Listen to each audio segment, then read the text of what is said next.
चलिए सुनते हैं सपनों के पंख की कहानी।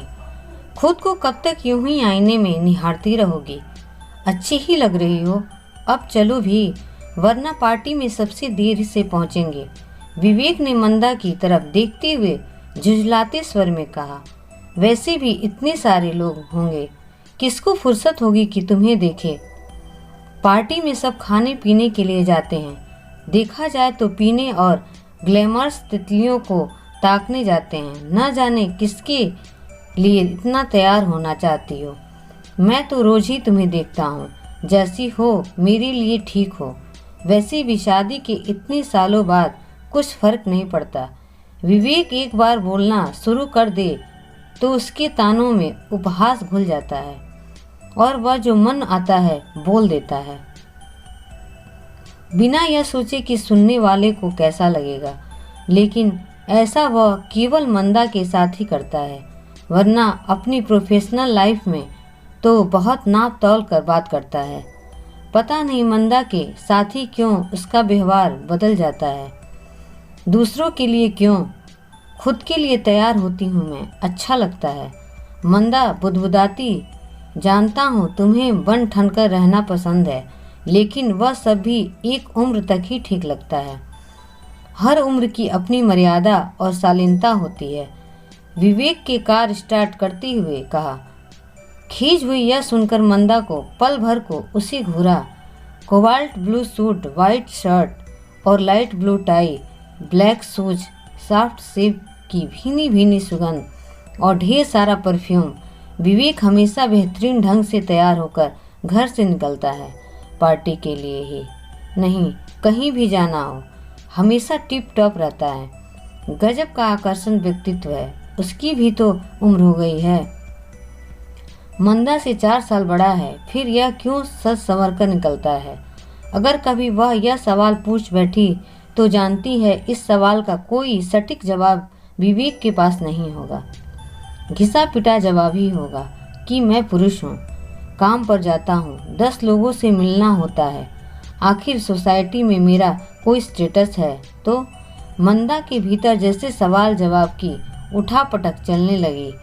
वह स्त्री है, उसके लिए संवरे रहना को क्यों जरूरी नहीं है, जबकि श्रृंगार की तमाम वस्तुएं, सारे ताम झाम और रौनकें स्त्रियों के लिए ही होती हैं। फैशन की सारी दुनिया उनसे ही चलती हैं, उनकी वजह से ही फलती फूलती हैं। पूरा बाजार पुरुषों की बजाय स्त्रियों के कपड़ों और उनके साथ श्रृंगार की चीज़ों से ज़्यादा भरा रहता है। माना वह नौकरी नहीं करती तो क्या घर में यूं ही झल्ली बनी घूमती रहे? नहीं रह सकती। वह ऐसी नौकरी करने पर भी विवेक ने ही पाबंदी लगाई थी। इसीलिए लाख विवेक टोके, वह शादी के बाद मैनीक्योर, पेडिक्योर, फेशियल से लेकर जरूरी ब्यूटी ट्रीटमेंट करवाती रही। नेल पॉलिश, लिपस्टिक सब लगाती रही। घर पर भी तैयार होकर रहना ही पसंद था उसे।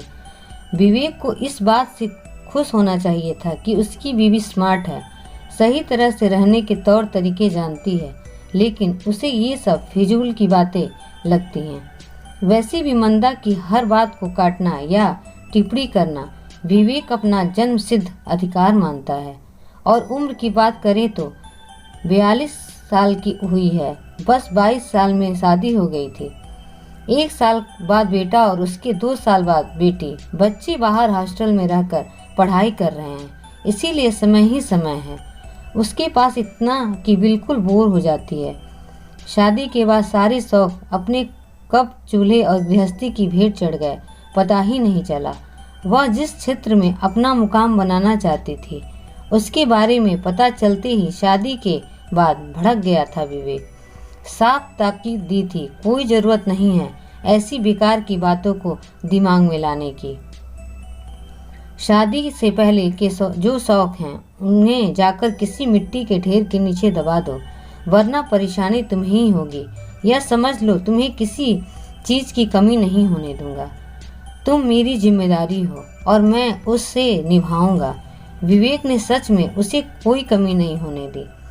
कभी बढ़ चढ़कर उसके लिए चीज़ें खरीद कर लाता है, लेकिन क्या चीज़ें ही सारी इच्छाओं की भरपाई करने की प्रयार होती हैं? वैसे धीरे धीरे कम ही हो, रहा है उसका अपने ऊपर ध्यान देना। इन दिनों बिना प्रेस की साड़ी पहन लेती है। कभी बाल बिखरे भी रहते हैं। फेशियल कराए महीनों बीत जाते हैं। हाथ पैरों के नाखून तराशना नज़रअंदाज कर जाती है। एक अजीब सा आलस उस पर हावी हो रहा है। आलस से ज़्यादा शायद बोरियत है, कुछ न कर पाने की बोरियत है। पीछे जो छुटा है उसे संभाल न पाने की एक चीड़ तो एक जिद की तरह करती है। वह बनाओ सिंगार, वो भी कभी कभी इसलिए अब जब कहीं बाहरी जाती है तो कुछ ज़्यादा ही देर लगती है उसे शीशे के सामने से हटने में, मानो सारी कसर उसी दिन पूरी कर लेना चाहती हो। उम्र हो जाए तो क्या सजना संवरना, खुद पर ध्यान देना छोड़ देना चाहिए? इस तरह तो अपने लिए जीना भी छोड़ देना चाहिए। नहीं कर सकती वह। विवेक से सवाल और बहस तो कतई नहीं, इसीलिए सारे रास्ते चुप ही बैठी रही। कार में पार्टी में नीलोत्पल दा को देख हैरान रह गई। हमेशा की तरह खादी का कुर्ता पजामा पहना हुआ था। अक्सर वह कहती, दा, गांधी जी के बाद आप खादी के सबसे बड़ा प्रचारक हैं। तो वह जोर जोर से हंसते हुए कहते, बहुत शैतान हो तुम मंदा, लेकिन अपनी ये शरारतें, ये चुलबुलापन हमेशा कायम रखना। इसमें व्यक्तित्व और कला दोनों में निखार आता है। जीवन की जीवंतता बनी रहती है। शैतानी और चुलबुलापन दोनों को ही वह संभाल नहीं पाई। आप यहाँ इस शहर में कब आए? दिल्ली से।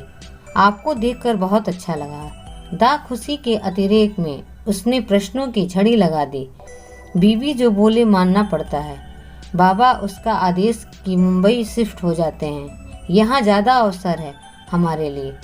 नीलोत्पल दा जोर से हंसे। आपने शादी कर ली? घोर आश्चर्य दा, आप तो हमेशा कहते थे कि चाहे कोई अप्सरा भी आ जाए शादी नहीं करूँगा।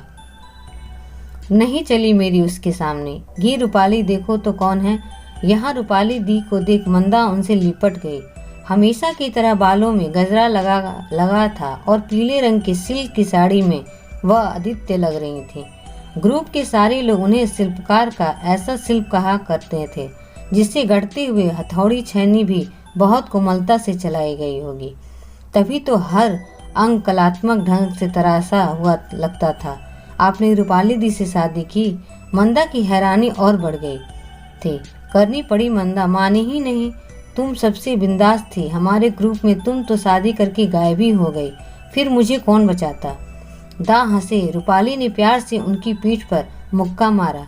बदमाश मानुस, मंदा इनकी बातों में मत आना। कितने पीछे पड़े कि शादी कर लो, वरना इस रूखे इंसान के साथ बंधती क्या मैं? नहीं दी, दा बिल्कुल रूखे इंसान नहीं है।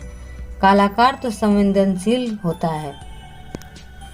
अपने गुरु के बारे में मैं कुछ नहीं सुनूंगी। तुम थिएटर कर रही हो कि नहीं? विवेक तो अपने दोस्त के साथ ड्रिंक करने में व्यस्त था। मंदा साथ में आई है यह भी भूल गया था। वे तीनों कानों की कोने की एक टेबल पर आकर बैठ गए। दा, कुछ नहीं कर रही मैं। विवेक को पसंद नहीं, लेकिन आप लोगों का थिएटर ग्रुप कैसा चल रहा है? एकदम बढ़िया। यहाँ मुंबई में भी अच्छा लगता है।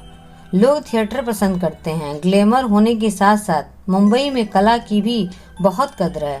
तुम वापस ज्वाइन कर लो हमारे साथ। रूपाली दी ने चीज ब्राल्स खाते हुए कहा। संभव नहीं होगा दी, मंदा ने धीमे स्वर से कहा। थिएटर के बारे में सोचते ही एक टिस उड़ी थी मन में। उसका सपना था एक बेहतरीन थिएटर कलाकार बनने का। सपना पता दो, कल आते हैं हम तुम्हारे घर। नीलोत्पल दा उसे भावुक होते देख माहौल को सहज बनाने के लिए बोले, दा दोपहर में आइएगा। अचानक मंदा के मुंह से निकला, विवेक घर पर होगा तो नाहक की गुस्सा होगा। मंदा हमारे ग्रुप की एक लड़की की माँ बहुत बीमार है, वह रिहर्सल पर भी नहीं आ रही है और अगले महीने ही नाटक का मंच है। विज्ञापन आ चुके हैं, पोस्टर छप गए हैं, प्रचार काम जोरों पर है। वेन्यू के लिए एडवांस का भुगतान किया जा चुका है। लगभग सारी तैयारी हो चुकी है। ऐसे में नाटक मंचन की तारीख आगे बढ़ाना संभव नहीं है और तुम तो जानती हो हमारे पास इतना पैसा भी नहीं है कि शो कैंसिल करके और नुकसान सह लें। बर्बाद हो जाएंगे हम। नीलोत्पल दा ने पूरी नाटकी से चेहरा पर दयनीय भाव लाकर कहा, हाँ मंदा, अब तुम ही हमें बचा सकती हो। रूपाली दी ने भी अभिनय के सारे दाव पेच आजमाते हुए स्वर में वेदना के सारे तार झंझनाते हुए कहा, मैं कैसे? या आप लोग क्या कह रहे हैं? मुझे नहीं लगता कि आर्थिक रूप से इस काम के लिए मैं आपकी कोई मदद कर पाऊंगी। विवेक को थिएटर की दुनिया कतई पसंद नहीं। अरे नहीं, पैसे से मदद करने के लिए नहीं कह रही। मैं चाहता हूँ कि तुम लड़की की भूमिका तुम करो। 1 महीना है, आराम से रिहर्सल हो सकती है। और तुम जैसी पारंगत कलाकार के लिए कौन सा मुश्किल काम है। अभिनय करना, नीलोत्पल ने समझाने और मनाने के ख्याल से अपनी खास शैली में कहा। बुरी तरह से चौंक गई मंदा। यह आप क्या कह रहे हैं दा? असंभव बात है। क्यों, इसमें इतनी चौंकने वाली क्या बात है? रूपाली दी ने पूछा, तुम स्कूल टाइम से थिएटर करती आ रही हो, मंजी हुई कलाकार हो, हमारे ग्रुप का हिस्सा रही हो। अब हमें ज़रूरत है तो क्या हमारे लिए इतना भी नहीं कर सकती? नीलोत्तर को गुरु मानती हो, उनका मान नहीं रखोगी क्या? रूपाली ने मंदा की भावनाओं को झिझोका। वह जानती थी कि मंदा वैसी मानने वाली नहीं है। शादी के बाद अभिनय करना तो दूर, किसी नाटक का मंच होते देखा तक नहीं।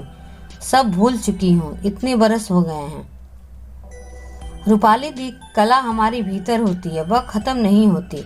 अगर समय का अंतराल आ जाए तो उससे केवल तराशने की जरूरत होती है। बस तुम्हें पुनः अभ्यास करना होगा। रिहर्सल करोगी तो पुरानी मंदा स्टेज पर छा जाएगी।